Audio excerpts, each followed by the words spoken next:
your body requires, oh, now they're on. Great. Your body requires about 150 grams of carbs a day. Glucose in particular, that's the carb that we use to produce energy. And so that 150 grams you need because you need to power your brain, you need to power your retina and a part of your kidney. There are certain parts of your body that absolutely needs a carbohydrate, glucose, in order to function. And so the answer to that question is yes, you definitely need carbs. But the real question is, well, do you need to eat carbs in order to do that? And so if you need 150 grams of carbs, and I usually try not to get in the weeds because, again, that makes a diet really confusing. And my goal is not to make the diet confusing. I wanted to make it very simple, but I feel this is warranted to get in the weeds for a couple of minutes. So just stay with me. So you need about 150 grams of carbs a day. Let's say you didn't eat carbs. How would you get them? So your body produces about 250 grams of carbs a day. Your body stores carbs in your liver, and it also stores it in your muscle, and that is called glycogen. That's how it stores it. And so you have ample amount of carbs at the ready if you need them. But you might argue that, well, what if those stores run out? Then what would you do? Your body has a process called gluconeogenesis, which means it makes glucose. So your body makes glucose. And so with the storage glucose and with the glucose that it makes, you make on average about 250 grams, well over what you need to survive. And so you need about 150 grams to survive. You make 250. And then on top of that, the 150 that you need, your body can substitute 80% of that with ketones. And so we use, and if you guys have read No Guesswork, you know that I say that you need, what you really need is ketones to survive, because when you sleep, you still need you need energy. You need energy to breathe while you're sleeping. You need energy for your heart to pump. You need energy to think. And so you still need energy to survive. And the way you get that energy every single night is from ketones. Because when you don't eat, when you're fasting while you're sleeping, your body utilizes the energy that is stored in your fat cells, and that's ketones. And that's how you get through the night, and how you get energy to, your heart to beat, all these things throughout the night. And so it turns out that your body, particularly your brain, can utilize ketones for 80% of its function. And so if you only need 80%, like if you have 80% that you can utilize through ketones, then you only have another 15-20% that you don't, that you need to have glucose in your body. So that turns out to be about 40 to 50 grams that you absolutely need. You need absolutely about 50 grams of actual sugar or glucose to survive. And so your body produces 20 to 50 in between there, but your body produces 250 grams a day. So you have way more than enough than you need to survive and to function. And not only that, I know some of you know people who do a low carb diet, and they are still alive. In fact, there was a professor who went to Alaska in the North Pole where the Inuits were, and he noticed that they weren't eating any carbohydrates, and he was like astounded, like, wow, everybody eats carbs, but they didn't eat carbs. And so when he came back to New York, this was way back in, I forget exactly, but maybe the 1940s or 50s. When he came back, he filed his reports, and they thought something was wrong with him. And he said, no, this is true. And he said, look, I'll prove it to you. They locked him up in a psych ward for a year. And he said, look, you can lock me up and you can feed me nothing, like everything but carbs. And I can guarantee you I still will survive. Because back then the thought was you would actually die if you didn't do what if you didn't do that. So obviously they fed him, he stayed there for a year, and he survived. And we all know people, including myself, who eat very a low carb diet, and we're still here.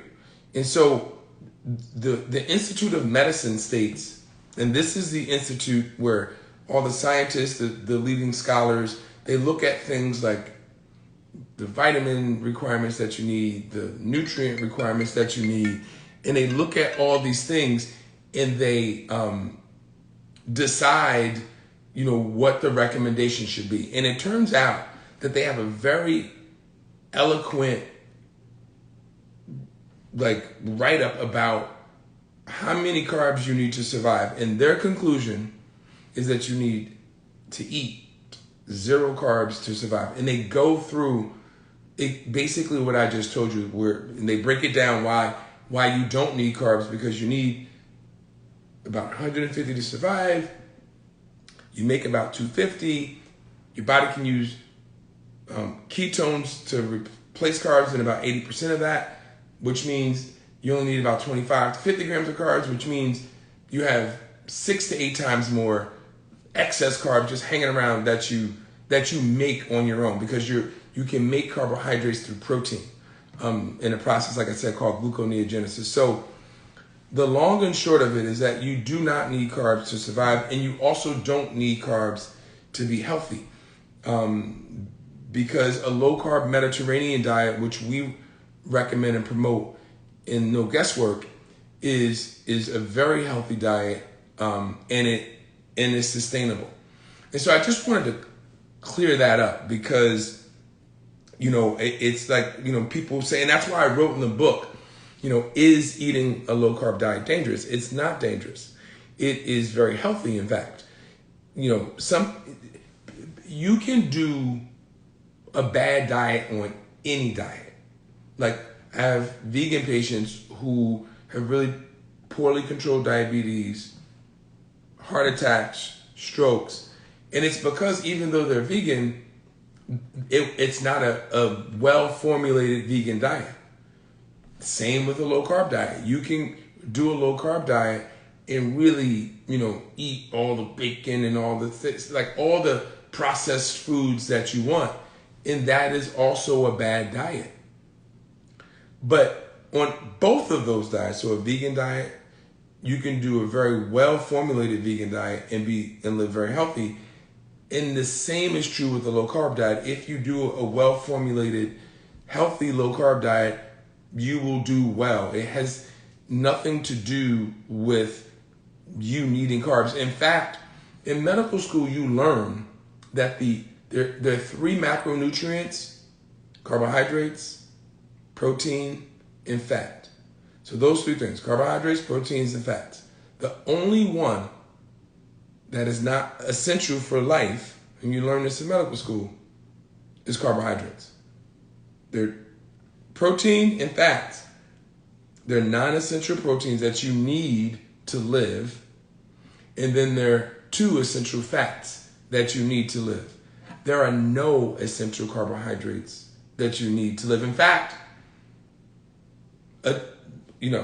table sugar, there's no nutrients in it. It's just sugar. There's absolutely no vitamins. There are no minerals. There's nothing in table sugar except sugar. And so you do not need carbohydrates to live. Now, are there some really good carbohydrates? Absolutely. What are the good carbohydrates? Fiber. Fiber is a carbohydrate that even though you don't need it to live, you should be eating it because it is good for your health. It helps with colon health. It helps to reduce diabetes. It helps with a little bit with weight loss. And so it's a lot of benefit to eating fiber. But make sure that you're eating fiber and not like something that is claimed to be fiber. In our program, even though we do total carbs, that means you count all of the carbs, including the fiber. We know that most of your carbs, and we tell our patients, should be coming from your should be coming from your fiber. And the sugars and the refined carbohydrates should be at a minimal or non-existent. And so that's the way we go about it. And that is that's a well-formulated low-carb diet. So that's what we focus on in our program.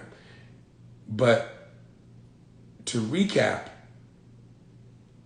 you do not need to eat carbohydrates to live. You need carbohydrates to survive, but your body makes them, and your body also makes ketones in place of it, which gives you 80% of all the energy that you need. And the other 20% you make on your own in abundance. You make actually 6 to 8 times more than you even need.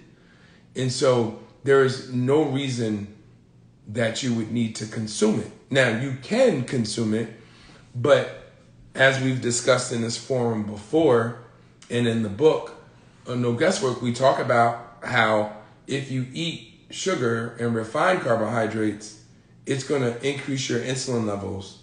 And insulin is your fat storage hormone. So you will convert that sugar and those refined carbohydrates into fat, and it will go into your belly, what we call visceral fat.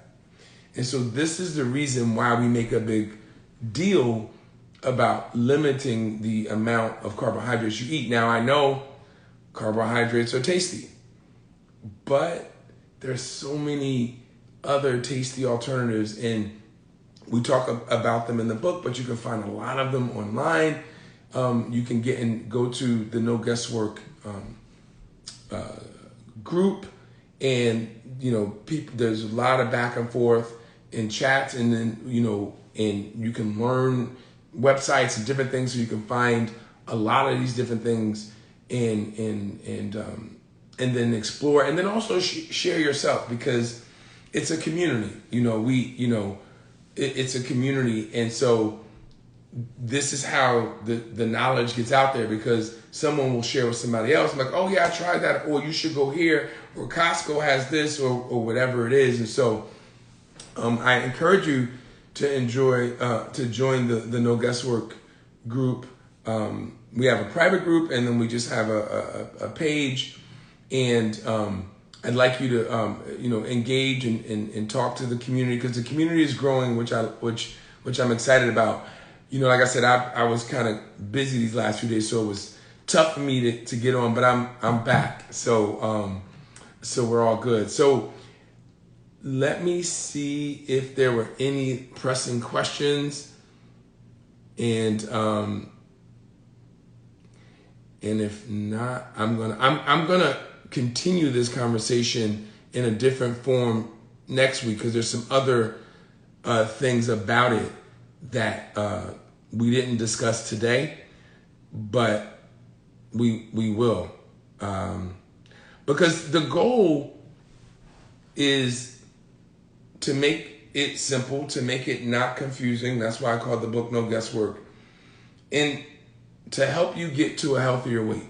That the ultimate goal is for you to get to a healthier weight. And when people start throwing all these different things at you, sometimes it gets confusing, and then you don't know. And sometimes you even throw your hands up, because it's like, who's right? This person says do this. This person says do this. And so that's why we put, the science in the book too, so that it's not refuted. And we put the references in the back of the book so that you're armed with the information. Like you can show them that this is this.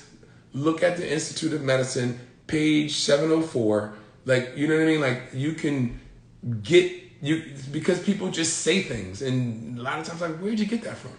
Like, and it really defeats the purpose of people getting to a healthier weight. And so, I want to thank you guys for joining me tonight. I told you I wasn't going to keep you too long. I just wanted to, talk a little bit about that because one of my patients brought it up and it was confusing to him. So I wanted to make sure I'm sure if it was confusing to him, it was confusing to other people. So I wanted to bring it up, but I also want to end by saying, let your friends know about our Monday lives. They're now at 7. Have them join my Facebook group, my IG, all my social, and also all No Guesswork social, and let's continue to build this community, and also tell them about the book. Let them know about the book as well, and because they want to get to a healthier weight. I'm sure many of them do. So let them know. So thank you again, and I will see you next Monday. Bye.